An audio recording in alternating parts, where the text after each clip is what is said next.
Hello guys, आज हम यहाँ पर पढ़ने वाले हैं आपका अगला टॉपिक फाइनेंशियल मैनेजमेंट। ठीक है गाइस, फाइनेंशियल मैनेजमेंट या फाइनेंशियल स्टेटमेंट। तो आज हम थोड़ा जानने की कोशिश करेंगे कि फाइनेंशियल मैनेजमेंट क्या होता है। ठीक है, अगली वीडियो में हम क्या करें, पार्ट 1 है वीडियो का, तो पार्ट 2 में हम डिस्कस करेंगे कि फाइनेंशियल स्टेटमेंट क्या होता है और ये किस लिए ज़रूरी होता है और इसमें क्या क्या होता है। ठीक है गाइस, तो गाइज़ पिछली वीडियो की आपको अच्छे से समझ आ गई होगी। उसमें जो हमने इंपॉर्टेंट जो सब्सिडरी बुक्स जो हैं वो डिस्कस किया था। तो गाइज़ आपका टॉपिक बीच में एक रहता है बैंक रिकन्सिलिएशन स्टेटमेंट।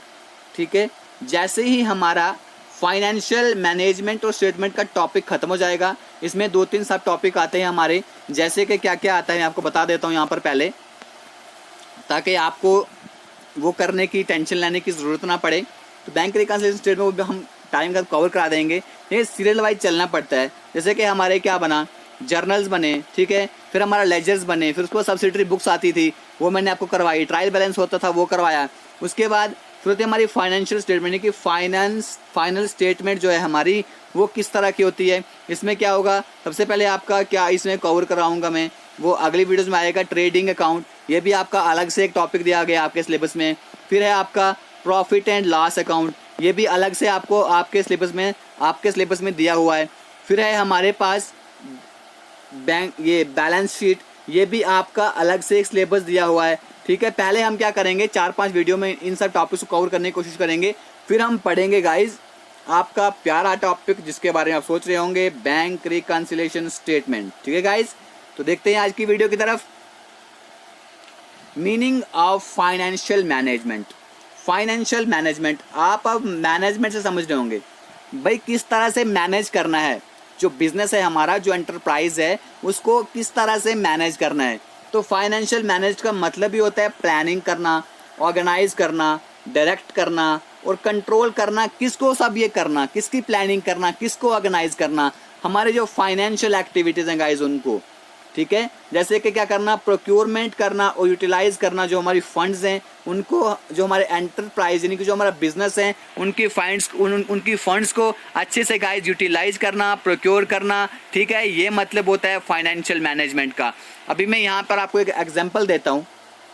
घर में मम्मी है, बिल्कुल है, ठीक है, ये क्या करती हैं, ये बोलती हैं कि हाँ भाई बच्चे बाज़ार जा, बच्चे को 100 रुपया दे दिया, बच्चा बाज़ार चला गया। अब इसको बोला 10 रुपये की क्या लाना, 10 रुपये की चीनी लेके आना, ठीक है, 10 रुपये का अपने लिए पेन लेके आना, 10 रुपये का दूध लेके आना और बाकी पैसे जो हैं बच्चे वापस लेके आना। ठीक है, बचा गया, सब चीज़ें लेकर आया, बाकी पैसे आके 70 रुपये मम्मी को दे दिए। अब मम्मी ने क्यों बोला कि बाकी पैसे वापस लेकर आना। ठीक है, तो गाइज अच्छे से पैसे को यूटिलाइज करना, फंड्स को यूटिलाइज करना, किसके लिए, ताकि जो हमारा एंटरप्राइज है उसकी क्या हो, ग्रोथ हो और डेवलपमेंट हो। अब वो कैसे होगी, अब जो उस बच्चे ने 70 रुपीज़ वापस लाए वो कहीं और दूसरी ट्रांजैक्शन में वो यूज़ करें, क्या करें, दूसरे ट्रांजैक्शन में यूज़ करें। यानी कि अच्छे से जो फंड्स हैं उनको बिजनेस में क्या करना, अच्छे से उनको यूटिलाइज करना। इसका मतलब ये भी होता है कि जनरल मैनेजमेंट प्रिंसिपल जो फाइनेंशियल रिसोर्सेज के उनको एंटरप्राइज में क्या करना, अप्लाई करना। देखते हैं आगे गाइस वीडियो में किस तरह से इसके स्कोप्स हैं और एलिमेंट्स क्या क्या है फाइनेंशियल मैनेजमेंट के। इसमें क्या है, इन्वेस्टमेंट डिसीजन जो होते हैं, ठीक है, including investment in the fixed asset, इसको हम कैपिटल बजटिंग भी बोलते हैं। ठीक है, जो हमारी फिक्स्ड एसेट जो होती हैं उनमें क्या करना, उनमें इन्वेस्टमेंट करना, investment in the current assets में इन्वेस्टमेंट करना, वो भी हमारे इन्वेस्टमेंट डिसीजन का एक पार्ट होता है। उसको हम वर्किंग कैपिटल डिसीजन भी बोलते हैं। ठीक है गाइज, अगर हमारी फिक्स्ड एसेट में क्या करना, इन्वेस्टमेंट करना, उसको बोलते हैं कैपिटल बजटिंग भी बोलते हैं। ठीक है, और जो हमारी करंट जो हमारी एसेट है उनमें इन्वेस्टमेंट करने के डिसीजन को बोलते हैं वर्किंग कैपिटल डिसीजन। ठीक है, फिर होता है हमारा फाइनेंशियल डिसीजन क्या होते हैं। ठीक है, ये रिलेट करता है किसके साथ, to the raising of finance. ठीक है, हमारे फाइनेंस को रेज करना, ठीक है, उसको बढ़ाना, किससे, जो हमारे पास बहुत सारे वेरियस टाइप का रिसोर्सेज हैं जो किस पे डिपेंड करेंगे, ऑन द डिसीजन, जो हमारे डिसीजन पे डिपेंड करेंगे। ठीक, किस तरह के हमारे पास सोर्सेज हैं। ठीक है, पीरियड ऑफ फाइनेंसिंग क्या है, कास्ट ऑफ फाइनेंसिंग क्या है, और वहाँ से जो रिटर्न्स आ रहे हैं वो सब क्या है, वो फाइनेंशियल डिसीजन पे डिपेंड करेगा कि हमारे पास कितने जो है कि हमारे पास कितना पैसा है, ठीक है। उसके बाद हमारे पास डिविडेंड डिसीजन। डिविडेंड डिसीजन क्या होता है, अब जो फाइनेंस मैनेजर होगा, मम्मी को फाइनेंस मैनेजर मान लो घर की, ठीक है, जो फाइनेंस मैनेजर को क्या करना होता है, वो डिसीजन लेता है, क्या लेता है, डिसीजन लेता है किसके लिए, with regard to the net profit distribution. अब जो प्रॉफिट आया है उस प्रॉफिट में से वो किस किस को क्या करेगा, अब जो प्रॉफिट आया है उस प्रॉफिट में से वो किस किस को डिस्ट्रीब्यूट करेगा, ठीक है। नेट प्रॉफिट जनरली जो होता है वो दो में क्या होता है, डिवाइड होता है। वो कौन कौन है, dividend for share holder, retained profits, ठीक है। तो गाइज देखिए, अगर हमारे पास कुछ प्रॉफिट आया, हमने सारे का सारा जो है उसको बांट दिया, अगर बीच में कहीं हमें घाटा पड़ गया तो क्या करेगा, बिजनेस खत्म हो जाएगा ना। तो कोई भी नहीं चाहता है किसी का बिजनेस ठप हो जाए, हर कोई चाहता है कि उसके बिजनेस की क्या हो, ग्रोथ एंड डेवलपमेंट हो, ठीक है। तो क्या किया जाएगा, जो डिविडेंड डिसीजन होगा उसमें क्या होगा, नेट प्रॉफिट जो है वो दो में डिवाइड किया जाएगा। वो दो कौन कौन है, देखिए, डिविडेंड फॉर शेयर होल्डर्स, जो शेयर होल्डर्स हैं, ठीक है, जिन्होंने अपना पैसा लगाया हुआ है, जिन लोगों ने अपनी यहाँ पे इन्वेस्टमेंट करी हुई है, ठीक है, उनको डिविडेंड मिलेगा। किस रेट पे, जो रेट यहाँ पे डिसाइड किया गया था, हाँ भाई अगर आप इतने पैसे लगाते हो तो आपको इतने पे प्रॉफिट आता है तो आपको इतने पे इतना डिविडेंड मिलेगा। डिविडेंड क्या होता है, जो हमारा प्रॉफिट पे शेयर होता है, ठीक है। उसके बाद रिटर्न प्रॉफिट, कुछ प्रॉफिट अपने पास भी रख लिया जाता है, ठीक है। Amount of return profit has to be finalised which will depend upon expansion and diversification plans to the of the enterprise। जो हमारा एंटरप्राइज है, ठीक है, उसको डाइवर्सिफाई करने के लिए, उसको एक्सपैंड करने के लिए, अब देखो हर कोई चाहेगा कि उसका बिजनेस क्या हो, एक्सपैंड हो, ठीक है, डाइवर्सिफाई हो, ठीक है। तो हर कोई चाहता है वो, इसलिए वो क्या करता है, जो रिटर्न प्रॉफिट है वो अपने पास रखता है अपने बिजनेस को एक्सपांड करने के लिए। उसके बाद अब फाइनेंशियल मैनेजमेंट जो है उसके ऑब्जेक्टिव्स क्या हैं, ठीक है। फाइनेंशियल मैनेजमेंट के ऑब्जेक्टिव्स क्या है, तो देखते हैं क्या ऑब्जेक्टिव्स हैं इसके। फाइनेंशियल मैनेजमेंट जो है जनरली कंसर्न करता है किसके साथ, प्रोक्योरमेंट के साथ, एलोकेशन के साथ and control of financial resources of a concern. अब जो ऑब्जेक्टिव्स हैं क्या हो सकते हैं, to ensure regular and adequate supply of funds to the concern, ठीक है, क्या करना, रेगुलर और एडिक्वेट सप्लाई जो है फंड की उनको इंश्योर करना, और क्या इंश्योर करना, यहाँ पे एडिक्वेट जो हमारे रिटर्न्स हैं शेयर होल्डर्स को देना, ठीक है, जो किस पे डिपेंड करेंगे कि हमारी अर्निंग कैपेसिटी क्या है, हम कितना अर्न कर रहे हैं, मार्केट प्राइस जो शेयर की है वो कितनी है, expectations of the share holder, और जो शेयर होल्डर जो है कितना एक्सपेक्ट करते हैं यहाँ से। उसके बाद अगला ऑब्जेक्टिव क्या है, इंश्योर करना कितनी फंड्स का यूटिलाइजेशन कितना होगा, ठीक है। अगर एक बार once the funds are procured they should be utilized in maximum possible way at least cost। तो क्या है, एक बार अगर फंड्स को प्रोक्योर किया गया तो उनको यूटिलाइज करना चाहिए, ठीक है, उनको यूटिलाइज किया जाना चाहिए इन मैक्सिमम पॉसिबल वेज, जितने ज़्यादा पॉसिबल वे हो उतने में कम से कम पैसे में, ठीक है। वो होता है अच्छे से फाइनेंस को मैनेज करना। उसके बाद जो हमारी सेफ्टी है इन्वेस्टमेंट में उसको इंश्योर करना, जैसे कि फंड जो है इन्वेस्टेड, देखो अब मान लो कि मेरा बिजनेस है, ठीक है, या किसी और का बिजनेस है, वो चल नहीं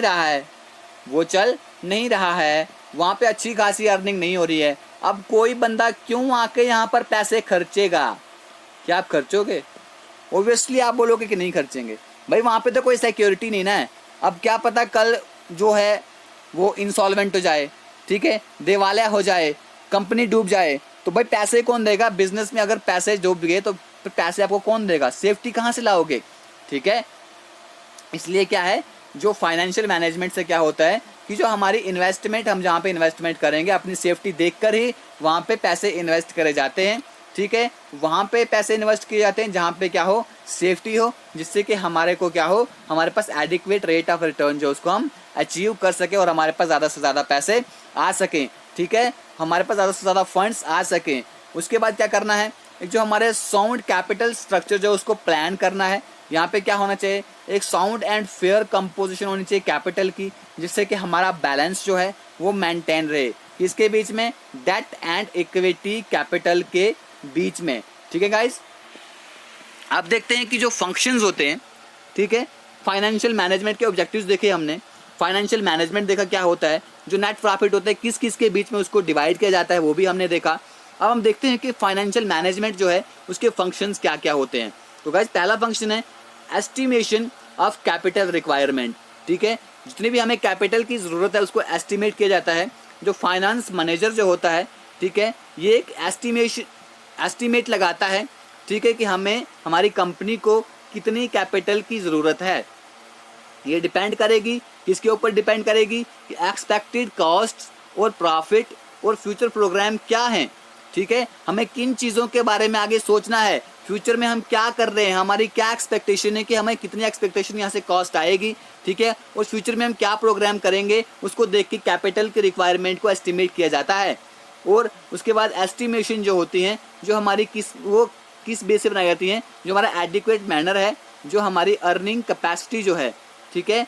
देखो अगर हमें कैपिटल की ज़रूरत पड़ेगी, हम देखेंगे कि भाई हमारा जो एंटरप्राइज है, जो हमारा बिजनेस है, उसकी अर्निंग कैपेसिटी जो है वो कहाँ तक बढ़ सकती है, ठीक है। उसको देख के भी हम अपनी कैपिटल की जो रिक्वायरमेंट है उसको एस्टिमेट करते हैं। फिर है कि डिटर्मिनेशन ऑफ कैपिटल कंपोजिशन, ठीक है। जो कैपिटल को कंपोज करना उसको क्या करना, सबसे पहले डिटर्मिनेशन करना, क्लैरिफाई करना। अगर एक बार हमने एस्टिमेशन लगा दिया, अगर एक बार एस्टिमेशन बन गया कि हमें कितना एस्टिमेट करना है, ठीक है, कैपिटल हमें कितनी चाहिए, उसका एस्टिमेट बन गया, उसके बाद क्या होता है कैपिटल स्ट्रक्चर को डिसाइड किया जाता है। इसमें क्या होता है कि शॉर्ट टर्म होगा और long term debt equity analysis इसमें होता है। उसके बाद ये this will depend upon the proportion of equity capital, ये जो इक्विटी कैपिटल का प्रोपोर्शन होता है उस पर डिपेंड करता है कंपनी के। Company is possessing an additional fund which have to be raised from the outside parties, ठीक है। अब यहाँ पे क्या होता है, जो हमारी इक्विटी की जो कैपिटल है, जो हमारी कंपनी का जो कैपिटल है जो अपने पास उसके पास है, ठीक है, और जो एडिशनल फंड है जो उसने कहीं दूसरी पार्टी से क्या करना है, कोई दूसरी पार्टी आके यहाँ पे इन्वेस्ट करे, जो वहाँ से उसने क्या करना है अपने पास उस फंड को लाना है और वहाँ से क्या करेगा कैपिटल को कंपोज करेगा कि उसने कैपिटल जो है कहाँ कहाँ से लानी है। उसके बाद है हमारे पास choice of source of fund. तो गाइज क्या है, वो कैपिटल को तो कंपोज करेगी, फिर क्या है choice of sources of fund. अब वो फंड के सोर्सेज की चॉइस कहाँ से लाएगी, कहाँ कहाँ से क्या करेगी, कहाँ कहाँ से फंड्स को लेकर आएगी, एंटरप्राइज कहाँ से लेकर आएगा। अब जो एडिशनल फंड जो हैं जो प्रोक्योर करनी है, तो कंपनी के पास बहुत सारी चॉइसेस होती हैं, जैसे कि वो अपने शेयर्स को इशू करेगी, ठीक है, या जो डिवेंचर होते हैं, ठीक है, उनको इशू करेगी। तो गाइज हम आपकी एक अलग सी वीडियो लाएंगे जिसमें मैं क्या डिस्कस करूँगा, शेयर्स के बीच में 4 से 5 मिनट के बीच में वीडियो होगी जिसमें मैं क्या डिस्कस करूँगा, शेयर्स और डिबेंचर्स के बारे में मैं आपको वहाँ पे डिटेल में बताऊँगा, ठीक है। बस यहाँ पे इतना जान लो कि जहाँ पे क्या है शेयर्स इशू किए जाते हैं और डिबेंचर इशू किए जाते हैं। लोन्स जो हैं, loans to be taken from banks and financial institution, ठीक है, या वो कहाँ से लेंगे, बैंक से लोन लेंगे या किसी फाइनेंस इंस्टीट्यूशन से लोन लेंगे। Public deposit to be drawn like in form of bond, ठीक है, वो क्या करेंगे पब्लिक डिपॉजिट करेंगे लाइक टू बी ड्रॉन, ठीक है। पब्लिक डिपॉजिट यहाँ पे ड्रॉन किया जाएगा किस शक्ल में, जो बॉन्ड्स जो हैं वो इशू किए जाएंगे।